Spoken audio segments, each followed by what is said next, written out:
Hello, my soldiers, seeking the truth and honesty from the government to the people. This is JJ and for True TV, and I just wanted to talk about a very controversial subject here. Sorry about my last podcast. I was really pissed off. And, I'm not someone that actually uses profanity all the time.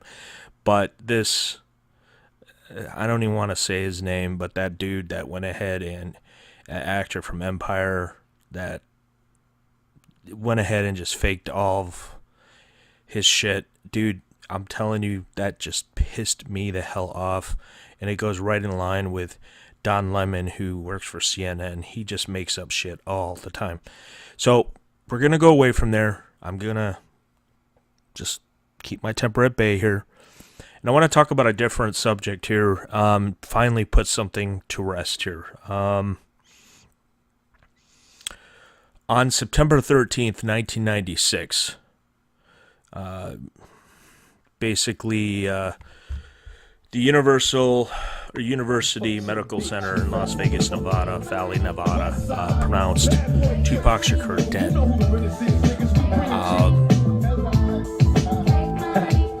Not only was Tupac Shakur pronounced dead, not only was it confirmed that it was his body, they have blood tests and genetic tests that it was him. Matter of fact, when somebody dies, they do take the blood tests, and they check the blood and everything else. I don't think you know that, but it was definitely Tupac that passed on that day. I'm sorry, for you guys who are believing otherwise. They have simply recreated him, which is possible, but there will never be a never be a Tupac. I mean, Tupac was 25 years old. Even now, if he was to come back, he'd be in his 40s. There's 2 albums coming out pretty soon that have some backing, I know, of Death Row, and I know that Incini Shakur is not around anymore. I know that they've taken on some of the roles, and they are mixing what they call scraps. And scraps are pieces of recordings. You have a lot of them with Prince, Michael Jackson, Tupac. They have a lot of them. If you're a true musician, you are doing music every day. Every day.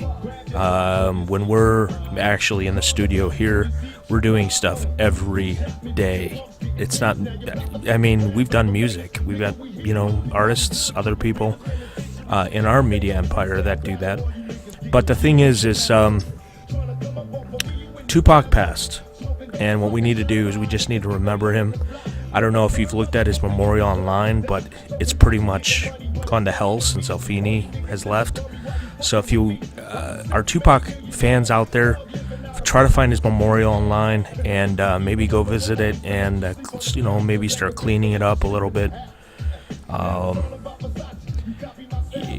Tupac deserved better than that. He was a legend. He was loved by everybody, and he was a true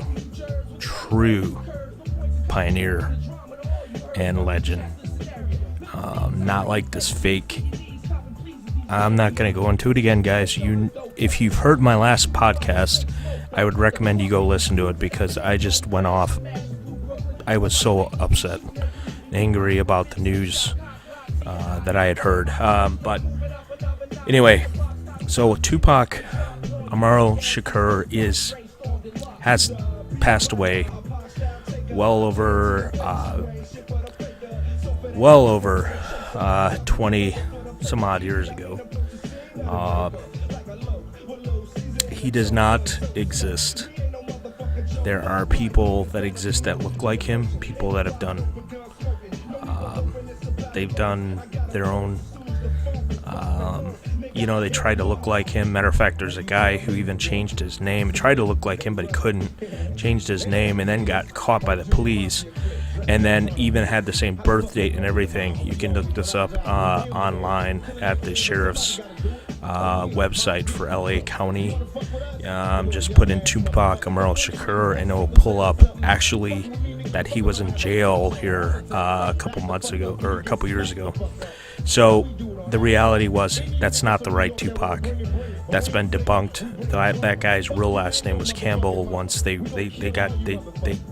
went deep into it, and there's a lot of imposters out there, but nobody can ever, regardless if you make Tupac music or not, and take the scraps from Tupac's music, nobody can ever replace the original Tupac. And I know that Death Row, I know that all the artists that are originally from there that have all left all believe that. Suge Knight even believes that. Suge Knight's son, he's trying to recreate it as the new Death Row. They're utilizing samples from previous recordings. Tupac isn't in the studio. If you'll look and you'll see, it was amazing how one post was Tupac is in the studio. The next is that he's in Malaysia. So was he in the studio or is he in Malaysia? He's in neither. Then there's people who said he's in jail. People did this for many years with Elvis as well too. Matter of fact, the gardener happens to look like Elvis. That's at Graceland. So I looked that up, and he happens to look like him. I'm not saying that people do not try to. Tupac had 3 hits on him. One from New York, one from California, and another one from somewhere else. I don't know where the other one came from, but I had heard that there were 3. Maybe the other one's from Las Vegas. But they are all, half of them are gang related, and a lot of those guys have now grown up. They've gotten older. I don't know of anybody out there, any one person, even from probably, I can't speak for any gangs or anybody like that, but I am sure that everybody out there has respect for him from everywhere. So let's let him rest in peace. Let's remember his memory and remember the true guy that was Tupac Shakur. I don't mind some of the music. I like listening to music. I'm happy that they're coming out with the 2 albums. It's unreleased stuff. It's not something that is, it's real Tupac from back in the day, and they used today's technology to basically put it up to today's standards. Now, the second guy I want to talk about is Michael Nice. This guy has been touting online that he was a security for Tupac, and he helped Tupac escape, and MI6s are after him, and all of this. And I can tell you this, I used to work for the federal government. I can tell you this unequivocally, that very likely Michael Nice is someone else. He says, he continuously talks about his brother, if you haven't noticed that. Okay, and they happen to look very similar.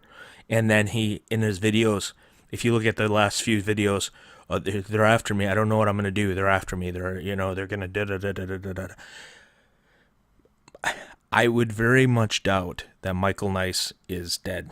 Okay, even if his real name is Michael Nice.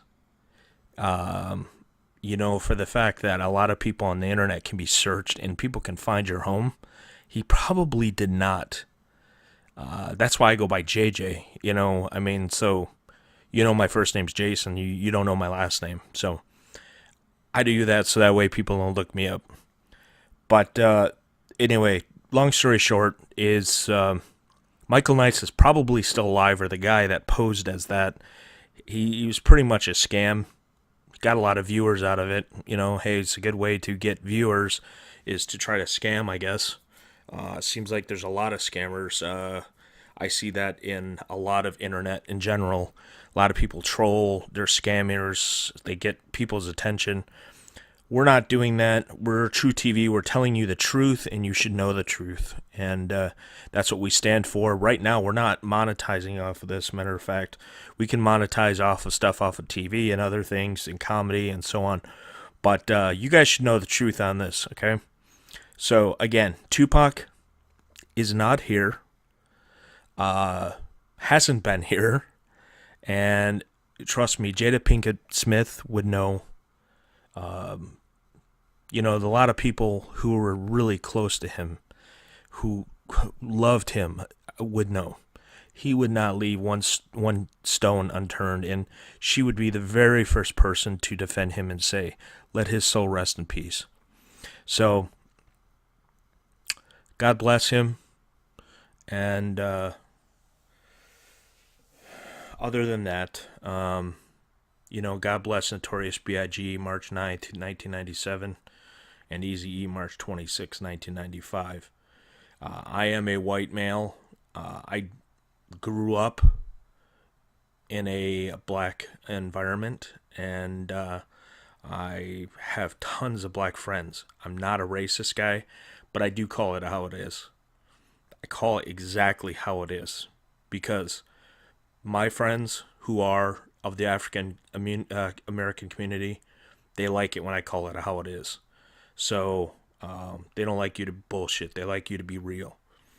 Now, Michael Jackson, June 25th, 2009. I gotta tell you, of all people who would fake his shit, would be Michael Jackson. I had a friend who delivered a car to Michael Jackson in it was very close to Las Vegas. It was a part of California, very close to Vegas, and he was in a pretty nice condo. And when you went in there, it looked like a museum. There was stuff from everywhere. It looked like a lot of stuff that came from like the shops of like Bellagio and things like that. If you're ever in Vegas, and he had given him to him and his buddy who dropped off the car 2 cans of A&W root beer, which he put straws in, and he was wearing gloves, and he looked pretty decrepit, to be honest. This was, I guess, about a year prior, before he just started rehearsing for This Is It. And, he was wearing pajamas, and when they got his driver's license, and I already saw the proof of this stuff, his driver's license said Dr. Comrade or Dr. blah, blah, blah Comrade. And when he went to get the check for the car, that's who he used. So he was using Dr. Comrade's license and ID, and, he was putting his sunglasses on and trying to not look like anything. And it just looked like he was in a lot of pain. But anyway, so that was his little hideout. He had apparently had, a lot of pride in a lot of his older things, and he wanted to show them. So, and then there was a room, my friend was telling me that when because he was kind of looking around a little bit, and that's when he started showing him different things. But there's a room where you go in and it's all security, like you walk in there and there's nothing, right? I mean, there's nothing but antiques and stuff from all over, really expensive stuff, recreations of things that, like I said, you buy from the Bellagio, you buy from Las Vegas. And then you go into this room that he had closed because he had to grab something, his checkbook, and you go into this room, and this room it's like sophisticated, all of this. I mean, he's got like almost $1 million of like security and like satellite equipment and stuff like that. I mean, TVs. I mean, in one little, what looked like a small little room that was barely even big enough for somebody to sleep in, he had, I can't even tell you how many TVs. My friend was saying like over 10, probably like closer to between 10 and 20 different large screen TVs, and recording different parts of like security and different areas, and had news and other things, and it just looked like a gigantic station of security and news. Obviously watching his back, probably, I would imagine, and checking the news constantly to make sure that people were not on him. So it was probably an area where he wanted to go. He wanted to make sure that the car was a very expensive car.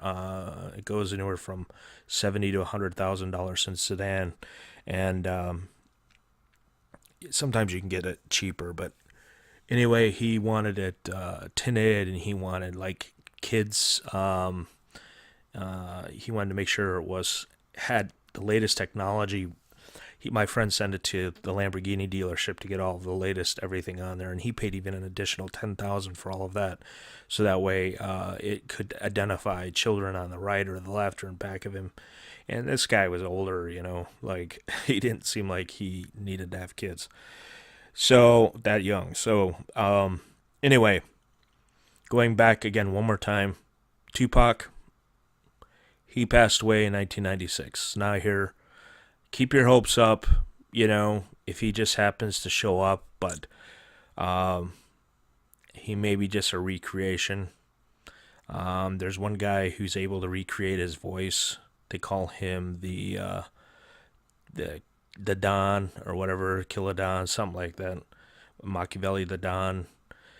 And he's either using scraps from Tupac or he's just has a voice like Tupac. So if you put the voice that he's got and then you put a guy that looks exactly identical to him, then you have, you got 2 bits of a Tupac and then equals 1 bit of a Tupac. So, but again, you're still not remembering the original Tupac from 1996, and he would have been out way before now. He really wanted the fame and success, and he also would have been at his mother's funeral. So, all right, guys. And again, like I said, Michael Nice. I would pretty much bet that guy's a scammer, still alive. Reported to the Sun that he had passed. But again, how much proof is there? It's just kind of odd that guy goes ahead and he spends his dying last wish on making sure that Tupac is well known and then dies, or Tupac's alive and then he dies. It's kind of just weird. It's just, if you think about it, it makes no sense. Why would you try to put your life in danger just so you can prove that someone else is still alive? That doesn't make any sense. There's other ways of going about it instead of just blasting it on YouTube and trying to get hits. So that's the truth. We tell you the truth on True TV. And this is JJ, and I'm signing out. And this is a podcast I'm doing at 5:15 in the morning on February the 22nd. So this is my second podcast here. I would really appreciate if you guys can subscribe here. We just started up this TV, YouTube, and like I said, right now it's not making any money, but it will eventually. We need to get the subscribers count up, and we've got some other we have some other stations as well, so which do have it up, but we're trying on a different venue here. So again, please subscribe, push that subscribe button, push that like button. We'll put up some controversial stuff as well too, try to draw in some subscribers. And a lot of websites do that. That's no different than any other website. But we're going to try to keep everything true here at True TV Tube, okay? All right. So take care, and God bless you. Hope you are all doing well. And again, thank you for tuning in. Make sure that you go ahead and subscribe. And one other thing. We're going to be going ahead and putting up, I guess they want to do a week's worth of Shark Break. Now, it sounds like Shark Week to me, but apparently these are videos that are not easily found, and it's all a week of sharks. So it's like Shark Week, but they want to do it on this channel. So if they end up doing that, it will show up as a an advertisement of some sort,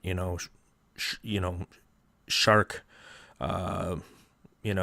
spring break. I don't know. I don't know how they're going to do it, but anyway, it's supposed to be around that spring break time. And they're going to have like encounters of people getting bit and other things. And who knows, it's true TV. So that's another one that you can't say that's not dangerous as a shark. People they can say anything that they want, but these guys are in cages for a reason. So anyway, guys, take care again. And until number 3, this is number 2 episode. I'll see you then.